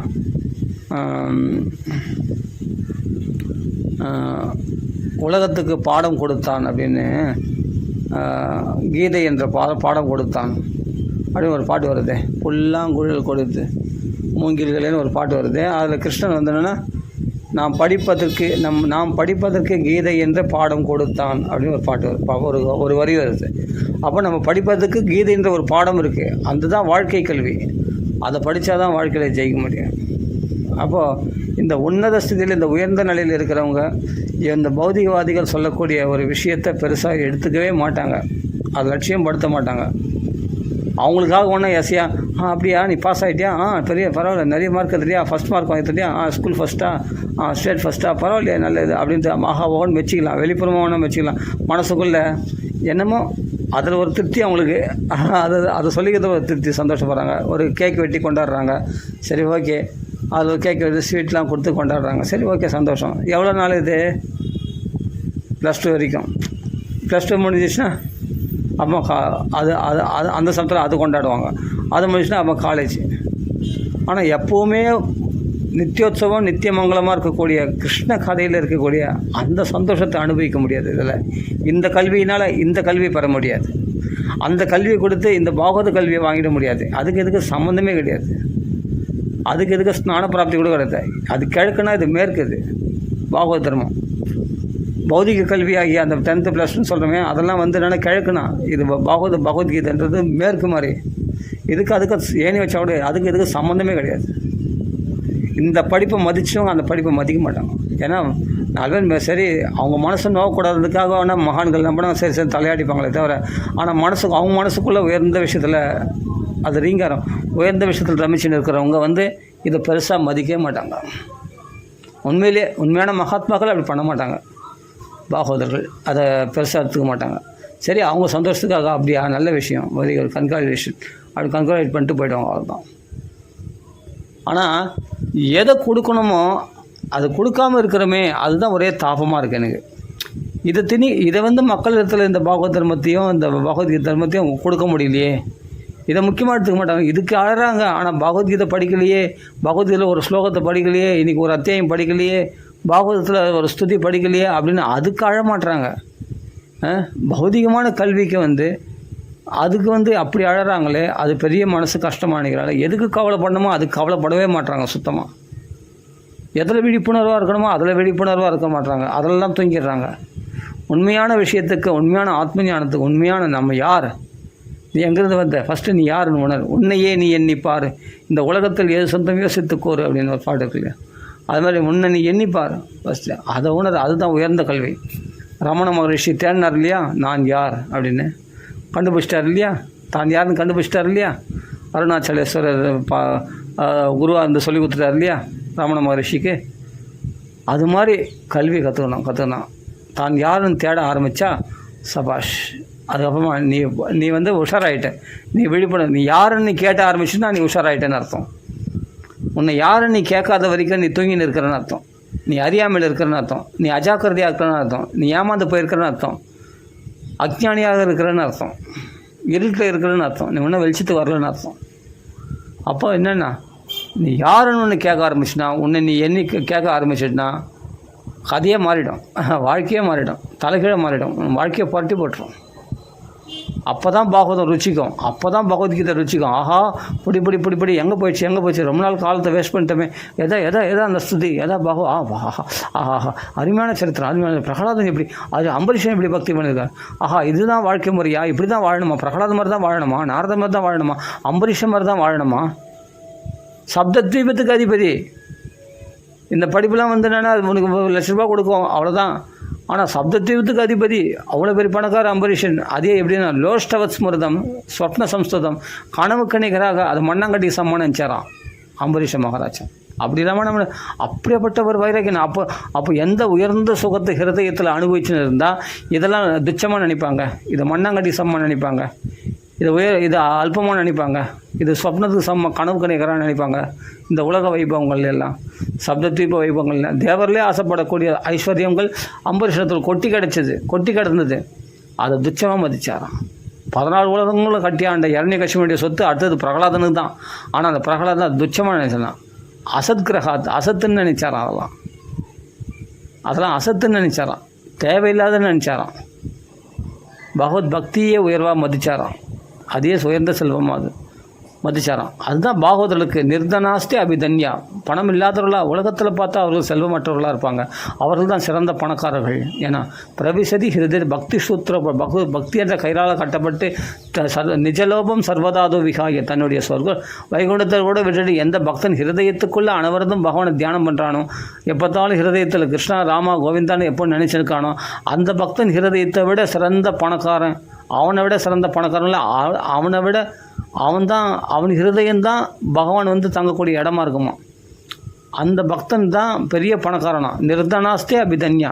இந்த உலக தனம் இல்லாதவனாக இருந்தாலும் அவன் தான் பெரிய பணக்காரனா. அவனை தான் பகவான் ரொம்ப மதிப்பானான். ஏன்னா அவன் தான் சகல புவன மத்திய நிர்தனாஸ்தே. இந்த சகல புவனங்களில் சிறந்த பணக்காரன் யாருன்னா அந்த பக்தன் தானா. அந்த பாகவதம் தான். கதை கேட்குறவன் தான். பாகவதம் கேட்குறவன் தான்.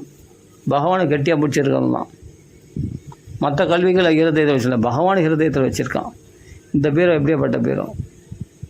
இவன் தான் பெரிய பணக்காரன் உலகத்திலே, உலகத்திலே.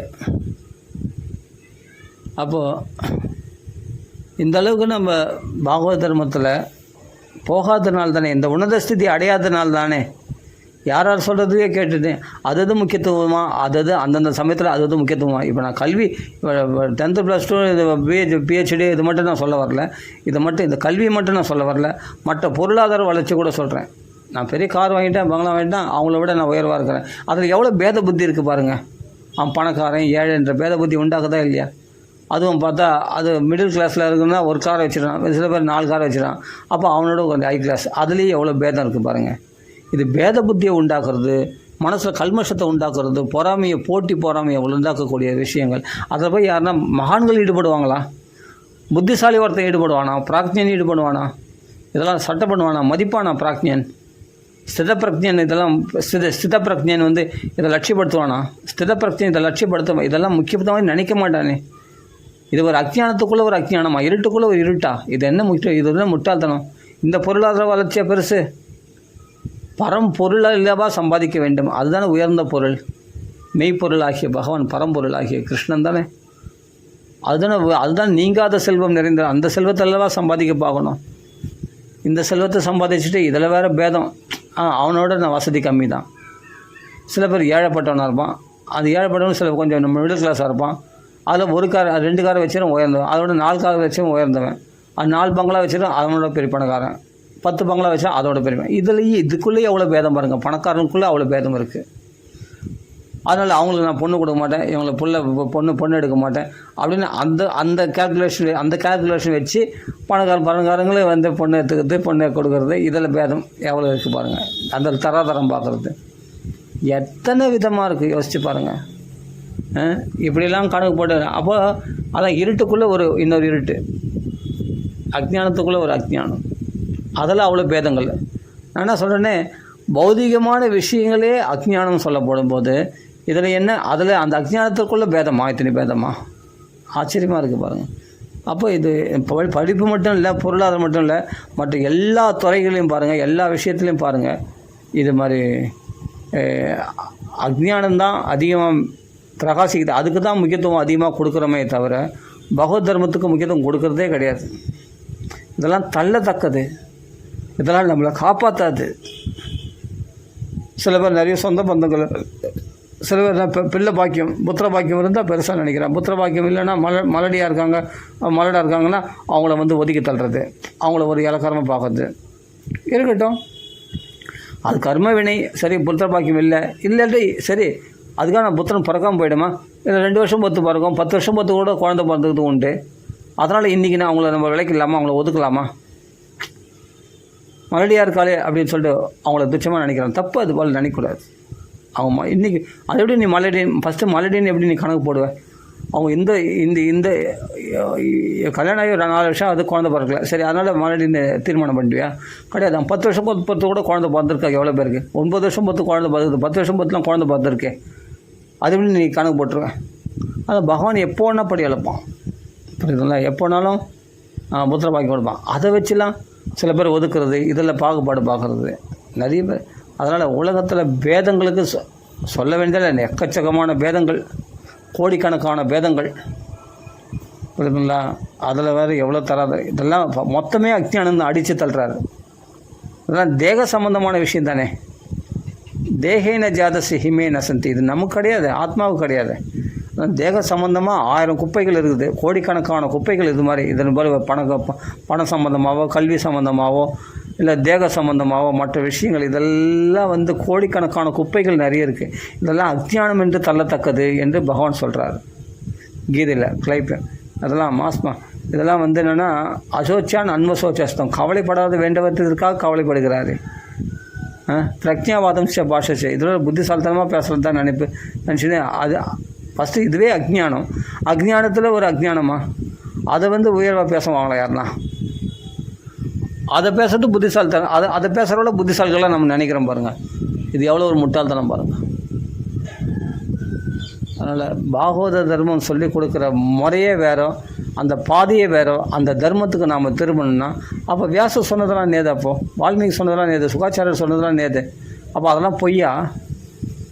இவங்க சொல்லிக் கொடுக்குறதெல்லாம் அப்போ இவங்க சொல்கிற சரி ஓகேப்பா, நீ சொல்கிறத நான் எடுத்துக்கிறேன், இந்த கல்வி உயர்ந்தது சரி, பணம் சம்பாத்தியம், வாழ்க்கையில் அந்தஸ்தில் உயர்ந்தால் தான் உலகம் உன்னை மதிக்கும், உன் சொந்த பந்தங்கள் உறவினர்கள்லாம் உன்னை மதிப்பாங்க, நல்ல ஒரு அந்தஸ்தில் இருந்தால் தான், நல்ல பணம் பதவியில் இருந்தால் தான், நல்ல ஒரு 4 வீடு இருந்தால் தான்.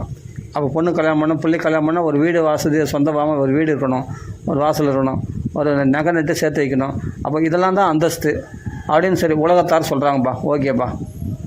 ஆனால் இதெல்லாம் சிறந்த அந்தஸ்துன்னு வியாசரும் வால்மீகியும் சொல்லலையே. எது சிறந்தன்னா, எது சிறந்த ஆபரணம்? பொறுமை தான் ஒரு பெண்ணுக்கு சிறந்த ஆபரணமா? நன்னடத்தைகள் தான் சிறந்த ஆபரணமா? பதிவிரதா தர்மம் இருக்க பற்றி அதுதான் அவங்களுக்கு கவசமா? பெண்களுக்கு அதுதான் அலங்காரமா? பதிவிரதை தான் தன்மை, பதிவிரதா தர்மத்தை கடைப்பிடிக்கிறாள் இல்லையா ஒரு பெண், அதுதான் அவளுக்கு அலங்காரமாக, அலங்கார பூஷித்தையா பிரகாசிக்க. அதுதான் மகாலட்சுமி போல் அவர்கள் லக்ஷ்மி கடாட்சத்தை உண்டாக்கக்கூடியதான். அதுதான் அவங்களுக்கு அலங்காரமா அப்படின்னு சொல்லியிருக்கே பாகவத ராமாயணம் பார்த்தா. அப்போ இதெல்லாம் சாதுக்கள் தன்மையில் இருக்கிறது தான் திதிக்ஷவா காரணிக்கா சுவர்த்த சாது, இதுதான் வந்து சாதவகா சாது பூஷணகா. அப்போ ஆண்களுக்கு இதுதான் அலங்காரம், ஆண்களுக்கு பெண்களுக்கு அந்த சாதுக்கள் தன்மை தான் வந்து சாதுக்களுக்கு அலங்காரம் சொல்லப்பட்டிருக்கே. அப்போ இவர்கள் சொல்கிற விஷயத்துக்கும் பார்த்தா இதுக்கும் சம்மந்தமே இல்லையே. இல்லை நகை நட்டுலாம் நல்ல வீடு வாசல் இருந்தால் தான் உலகத்தில் வாழ முடியும், அப்போ தான் வந்து பொண்ணு கொடுத்து பொண்ணு எடுக்க முடியும் அப்படின்னா உலகத்தில் வந்து தகுதி அப்படின்னு சொல்கிறாங்களே. அப்போ இந்த தகுதிக்கும் அந்த தகுதியும் பார்த்தா சம்மந்தமே இல்லாமல் இருக்குது. பாகவதத்தில் சொல்லக்கூடிய தகுதிக்கும் இந்த தகுதிக்கும் சம்மந்தமே இல்லை. பகவானுக்கு உகந்தவர்களாக வாழறது தகுதிகள் வந்து தைரியமாக சொல்லியிருக்காங்களே. உலகத்துக்கு இது உலகத்தார்படி ஒரு வாழ போறியா, பகவானுக்கு சம்மந்தமாக வாழ போறியா? பகவானுக்கு சம்மந்தமாக வாழதுந்தான் இதெல்லாம் தேவையில்லை, அதெல்லாம் தேவையில்லை. ஃபஸ்ட்டு அது மாதிரி பட்டத்துலேயே அது மேலே ஆசையே வரக்கூடாது. ஃபஸ்ட்டு பகவானத்தில் பக்தி கொள்கிறவன் அந்த ஆசை கொஞ்சம் இருந்தால் கூட பகவத் பக்தியில் வீழ்ச்சி அடைஞ்சிடுவேன். அப்போ இந்த ஆசையை சுத்தமாக இருக்கக்கூடாது, நிராசகா அப்படி இருக்கணும். பகவானத்தில் திவ்யமான எப்பொழுதும் உயர்ந்த ஆசை, பகவானத்தில் அதிகமான பிரீதி உடையவனாக பக்தி உடையவனாக இருக்கணும் அப்படின்னு சொல்லி கொடுத்துட்டார் வியாசர். அப்போ அப்படி ஆசை கொண்டா அப்படின்னா நான் அப்போ உலகத்தில் வாழக்கூடாதுன்னா அது பாட்டுக்கு ஆசைப்படக்கூடாதுன்னு சொல்லியிருக்காரு. அந்த வசதிகளை வந்து உனக்கு இருக்குதுன்னா உனக்கு பகவான் கொடுப்பார், அந்த வசதிகளை உனக்கு நல்லா தான் வாழ வைப்பார். அதனால் பகவான் கீழே தள்ள நமே பக்த பிரணஷதி, பக்தனை வந்து கீழே வீழ்ச்சி அடைய விட மாட்டார், நல்லா தான் வாழ வைப்பார். ஆனால் நீ ஆசைப்படக்கூடாது, நீ ஆசைப்படாத, உனக்கு வரும். உன் செல்வம் இருக்க, நீ செல்வத்தில் இருந்தாலும் ஆசைப்படாத. குசலர் ஆசைப்பட்டாரா? செல்வம் இல்லாத போது எப்படி இருந்தாரோ அப்படியே செல்வம் வந்த பிறகும் அதே மாதிரி தான் இருந்தாரோ. அலம்படகா, எதுலேயும் அலைச்சலாக அலையிலையாம், எதுக்கும் அது அதிகமாக ஆசைப்படலையாம். இப்போதான் எப்போ இருக்கிற மாதிரி தான் இருந்தாராம் குசலர். பணம் வந்த போதும் அப்படி தான், பணம் இல்லாத போதும் அப்படி தான். அது மாதிரி இருன்றேன்.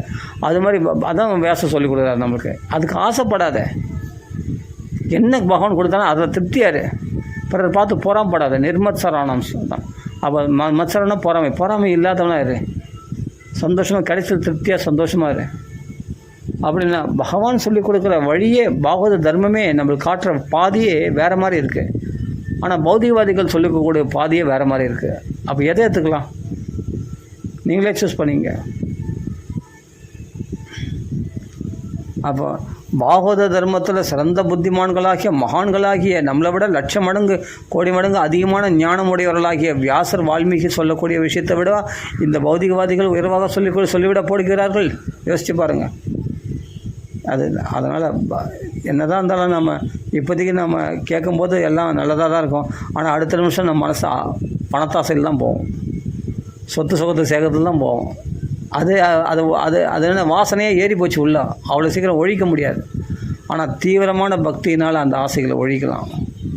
ஆனால் ஆசையற்ற தன்மை தான் உண்மையான சாந்தி, உண்மையான செல்வமே அதுதான். அந்த செல்வத்தை சம்பாதிச்சுக்கிட்டுன்னா மற்ற செல்வங்கள்லாம் உங்களை தேடி வரும். அதுபாடு நீங்கள் உலக வசதிகளை தேடிக்கிறானே, அவனை விட அதிகமான ஐஸ்வர்யம் யாருக்கு திரும்ப கிடைக்கும்? எதுக்குமே ஆசைப்படாதவங்க தான் கிடைக்கும். நீங்கள் வேணால் பாருங்கள். அவனுக்கு கிடைக்கும், அவனுக்கு எல்லா பகவானும் ஹெல்ப்படம் பண்ணுவார், எல்லா வசதிகளும் அவனுக்கு தேவையான எல்லா சேஃப்டியும் பகவான் பண்ணிவிடுவார். ஆனால் அவன் எதுக்கும் ஆசைப்பட மாட்டான். அவன் அனைவரும் பகவத் பக்தியில் அம்பரீஷ், ஏன் இது ஒரு உதாரணம்னா அம்பரீஷன் சப்த தீபத்துக்கு அதிபதியான செல்வத்தை கொடுத்துட்டார். ஆனால் இவர் எப்படி இருந்தாருன்னா சபைமான கிருஷ்ண பதார விந்தையோர் வச்சாம்சி வைகுண்ட குணானு வர்ணனே ஸ்ருதிம் சகார அச்சுத சத்கோதோதையே முகுந்த லிங்காலய தர்ஷனே திருசோ பாதோ ஹரே க்ஷேத்திர பதாபிசர்பணம் கரோ ஹரேர் மந்திர மார்ஜனாதிஷு அப்படின்னு சொல்லிட்டு காத்திர ஸ்பர்ஷேஷு அங்கசங்கம் மகான்களை கட்டிப்பிடித்து அந்த தேகத்தை பயன்படுத்தினாராம். சபை மன கிருஷ்ண பதார விந்தையோ பகவான் திருவடிகளை தியானம் பண்ணுறதுக்கு இந்த மனசை பயன்படுத்தினாராம். கண்களை பகவானுடைய முகந்த லிங்காலயங்களை பார்க்கறதுக்காக கண்களை பயன்படுத்தினாராம்.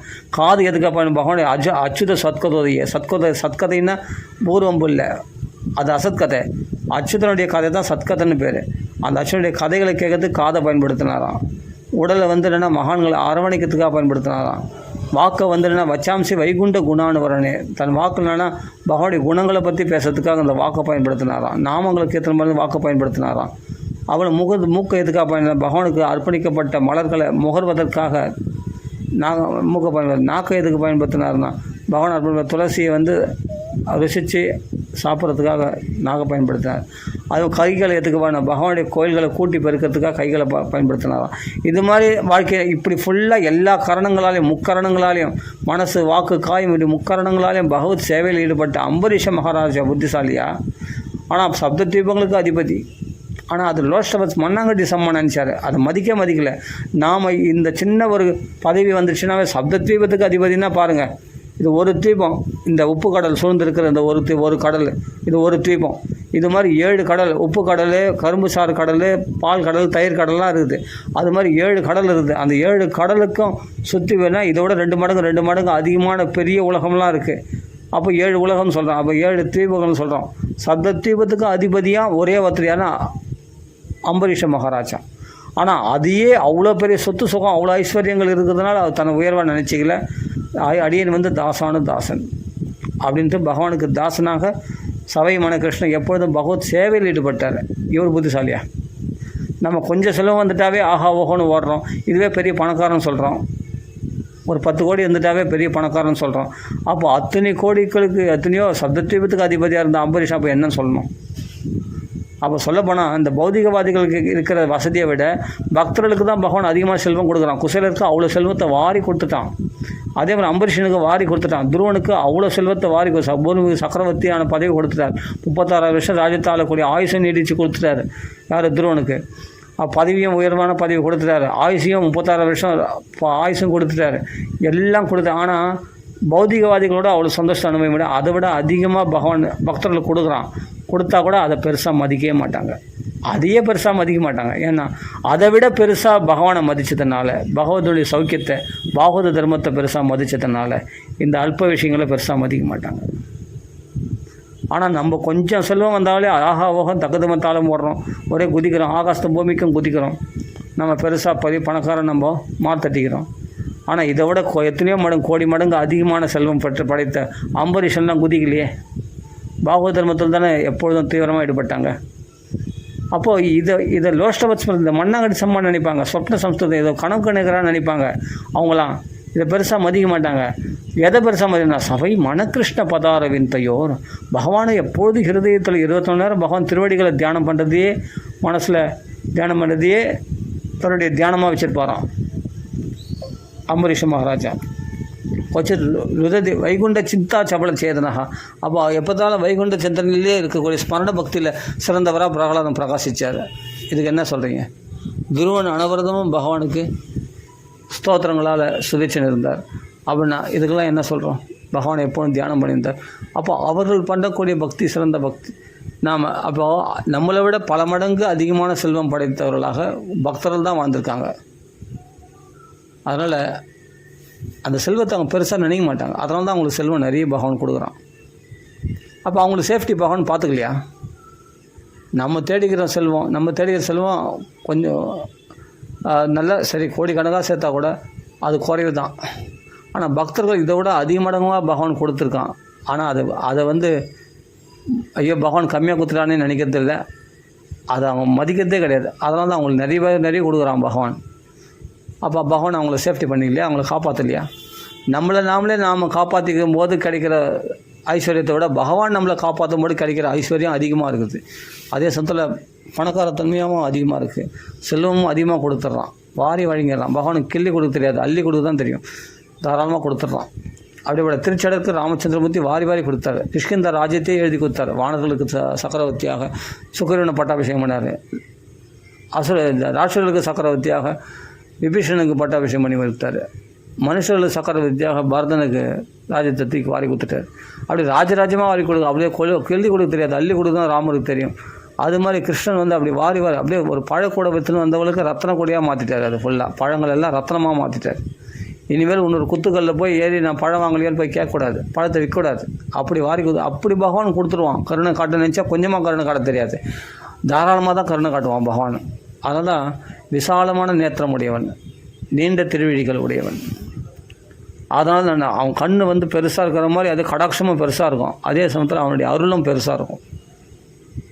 அப்படியேப்பட்ட பகவானை நம்ம வழிபட்டுக்கிட்டு அற்ப விஷயத்துக்கு போய் நம்ம ஆஹா ஓஹோன்னு பெருசாக அதை மதிச்சுக்கிட்டு இந்த பணத்தையும் இந்த செல்வத்தையுமே உயர்வாக மதிச்சுக்கின்னு இதை சம்பாதிச்சா தான் ஒரு அந்தஸ்து, நம்ம வாழ்க்கையில் உயர்ந்த அந்தஸ்தில் வந்திருக்கோம், இதனால தான் நம்ம உறவினர்களை மதிப்பாங்க அப்படிப்பட்ட உறவினர்களே தேவையில்லை. இந்த பணத்தை வச்சு தான் நம்மளை கணக்கு போடுவாங்க, நம்மளை எடை போடுவாங்க, நம்மள உறவாடுவாங்கன்னா அப்படிப்பட்ட உறவினர்கள் தேவையில்லை.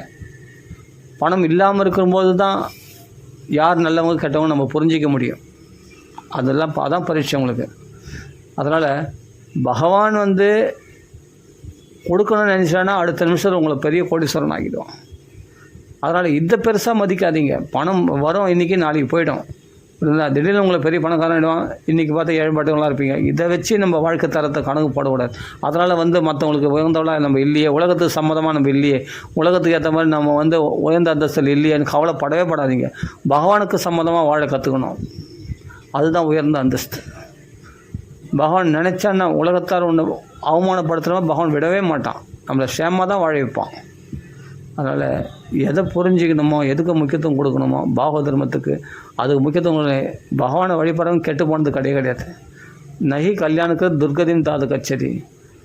நல்லது செய்கிறோம் ஒரு பொழுதும் துர்கதி அடைஞ்சது கிடையாது. நமே பக்த பிரணஷதி யோகக்ஷேமகம். இது மாதிரி நிறைய பிரமாணங்களான வார்த்தைகள், இவ்வளோ ஸ்லோகங்கள் அள்ளி பகவான் வாக்காலே சொல்லியிருக்கான். இவ்வளோ கேரண்டி நம்மளுக்கு கொடுத்துருக்கான். நம்ம வாழ்க்கைக்கு பக்தர்களுக்கு இவ்வளோ கேரண்டி கொடுத்துருக்கான். இந்தளவுக்கு கையத்தை போட்டு நம்ம வாழ்க்கைக்கு அபயம் சர்வபூதேப்பிய தான். அவன் மற்றவங்க அவமதிக்கிற மாதிரி உன்னை விட மாட்டேன், உனக்கு பயமற்ற எல்லா சர்வபூதேப்பிய சகல ஜீவராசிகளிலிருந்து உன்னை உயர்வாக தான் நான் வாழ வைப்பேன். அவர்கள் ஒரு ஏச்சுக்கு பேச்சுக்கு உன்னை ஆளாக்க மாட்டேன்னு பகவான் அபயம் கொடுக்குறேன்னு சொல்லியிருக்கான். அதை விரதமாக எடுத்துக்கிறேன்னு சொல்லிக்கிறான் ராமச்சந்திரமூர்த்தி. அப்படி மாதிரி இவ்வளோ பிரமாணங்கள் இருக்கும்போது நம்ம எதுக்கு பயப்படணும்? ஆனால் பாகவத தர்மத்துக்கு முக்கியத்துவம் கொடுக்கணும். தான் இந்த பௌதிக கல்விகளோ, பௌதிக செல்வத்துக்கோ, பௌதிகமான விஷயங்களுக்கு முக்கியத்துவம் கொடுக்க வேண்டிய அவசியமே கிடையாது. கொடுக்குறவங்க கொடுத்தும் போட்டோம். ஏன்னா அவங்களும் ஒரு நாள் பாகவத தர்மத்துக்கு வருவாங்க, வந்தபோது புரிஞ்சுப்பாங்க. ஆஹா, எதுக்கு முக்கியத்துவம் கொடுக்க வேண்டியதுக்கெல்லாம் முக்கியத்துவம் கொடுக்காம அல்பமான எதுக்கோ முக்கியத்துவம் கொடுத்து காலத்தை விரயம் பண்ணிட்டேனே அப்படின்னு உணரும்போது அவங்க புரிஞ்சுப்பாங்க. நாம் அப்படி இருக்க வேண்டாம். நாம் நல்லபடியாக பாகவத தர்மத்தில் பொழுதுபோக்கணும். நாம் அதுதான் புத்திசாலித்தனம். அதனால் அனவரதம் என்ன பண்ண, யார் ரொம்ப சிறந்த புத்திசாலினா சங்கீர்த்தன பிராய சுமேதஸ்னால் சிறந்த புத்திமான் யாருன்னா சங்கீர்த்தன். எப்பொழுதும் நாம சொல்லினே இருக்கிறான்னு வச்சுங்களேன், அவன் தான் சிறந்த புத்திமான். அனவரதம் நாமா மட்டுமே சொல்லு, வேறு எதுவும் பேச வேண்டியதில்லை. நாமா சொன்னாவே உனக்கு எல்லா ஞானமும் பகவான் கொடுத்துருவான், அள்ளி கொடுத்துருவான் ஞானத்தை. ததாமி புத்தியோகம், தன்னை வந்து அடையத்தக்க ஞானத்தை பகவான் கொடுத்துருவான். சரி, ஓகே, இப்போ நம்ம பூர்த்தி பண்ணிப்போம். ராம ராம ராம ராம ராம ராம. அதனால் நம்ம முக்கியத்துவம் கொடுக்க வேண்டியது முக்கியத்துவம் கொடுக்கணுங்காக சொன்னேன். சரி, ராம ராம ராம ராம ராம ராம ராம. நிறைய பாகவதத்தில் ஸ்தோத்திரங்கள்லாம் இருக்குது, எடுத்து படிங்க, ஸ்துதிங்க, பகவானை சந்தோஷப்படுத்துங்க. இல்லை நாம சங்கத்தெல்லாம் சந்தோஷப்படுத்தலாம், இல்லை ஸ்துதி பிரக்தமாக இருக்கக்கூடிய பாகவதம் எடுத்து படித்து நிறைய ஸ்துதிகளால் பகவானை சந்தோஷப்படுத்தலாம். எப்படி செய்தாலும் பகவானை சந்தோஷம்தான். ராமநாமம் சொல்வதே கலியில் கதியாம், அதே மறந்தால் அது கதியம். அதனால் நாமநாமத்தை மறக்காமல் அனவரதம் நிறைய ராமநாமம் சொல்லுங்கள், அதுதான் நம்மளை காப்பாற்றும். பஜ கோவிந்தம் பஜ கோவிந்தம் கோவிந்தம் பஜ மூடமதி அப்படின்னு நம்ம பெரியவங்கள்லாம் சொல்லியிருக்காங்க. நம்ம அந்த வழியில் போனாவே போதும், நம்ம எதுவும் புதுசாக ஆரம்பிக்காமல் அந்த மகான்கள் போன வழியில் போனாவே நம்ம நல்லா இருப்போம், க்ஷேமமாக இருப்போம், சந்தோஷமாக இருப்போம். சரி, ராம ராம ராம ராம ராம ராம ராம ராம. வாழ்க்கையில் எதுக்கு இந்த படிப்பு மட்டும் இல்லை, எதுக்குமே கவலைப்பட வேண்டிய அவசியம் இல்லை. கவலைப்படுற மாதிரி நம்மளுக்கு பகவான் வைக்கவே வைக்கலை. பாகவதர்கள் நிச்சயமாக கவலைப்பட வேண்டிய அவசியம், எல்லாம் பகவான் பார்த்துப்பான் கண்டிப்பாக. அந்த நம்பிக்கை விசுவாசம் வேணும். நிச்சயமாக சாஸ்திரங்களை நம்பணும், மகான்களை நம்பணும், பகவானை நம்பணும், சாஸ்திரங்களை நம்பணும். அப்போ தான் நம்ம வாழ்க்கையில் உன்னத ஸ்திதி அடைய முடியும். ராம ராம ராம ராம ராம ராம ராம ராம.